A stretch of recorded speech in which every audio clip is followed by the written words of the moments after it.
Maayong adlaw mga tigpaminaw. Ako di ay si Mary Pauline, ang inyong tipag sa naysay karon nga adlaw.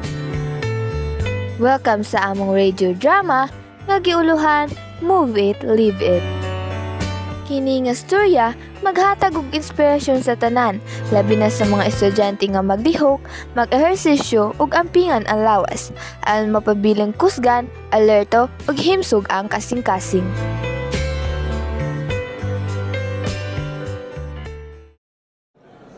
Human sa klase sa PE, ang uban estudyante malipay, pero naagyod usa nga mas gusto mag-cellphone kaysa maglihok.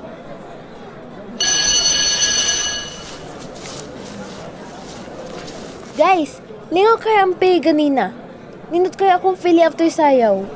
Lingaw? Kapoy uy! Mas maayo pa mag-cellphone ko all day kaysa magdagandagan. Pauline, don't you know, according to WHO, kinahanglan ta og 60 minutes physical activities daily? Hala! Abi na ko okay ra magsigig lingkod.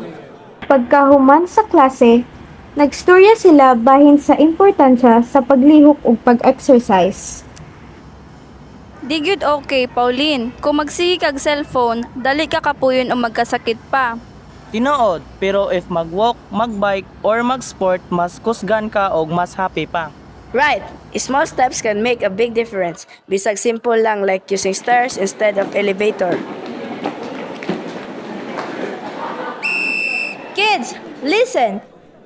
Exercise is not just about moving. Kinahanglang safe, regular, and with purpose. Kung dili mo maglihok, basin ma-stress mo, magsakit inyong lawas o maglisod mo og tulog. Coach, unsa man ang best nga exercise para sa amua? Anything nga makapalihok ninyo. Walking, dancing, biking, or even cleaning the house. Basta active lang mo everyday.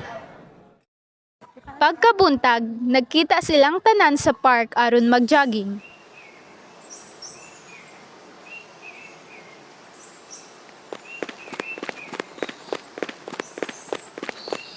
Wow! Fresh kaya hangin diri. Mas nindot jud ni kaysa magsilpon lang sa balay. Si Pauline, ingon ako nimo, mas maayo jud nga active ta everyday. Bitaw, feel na ko mas energetic ko karon. Same here. Dapat regular natin ibuhaton. Oo, at least 30 minutes kada buntag kay enough na to start the day. Sige ta og jogging. Pwede punta mag-zumba sunod. That's the spirit. Consistency is the key. Ayaw kalimot, safety first. Stretch before and after exercise. Ug mauto ang mga estudyante nakakaton nga ang pagka-active kada adlaw mao gyud ang sekreto sa kusog nga lawas, klaro nga utok ug healthy nga kasing-kasing. Let's stay active, safe, and healthy every day!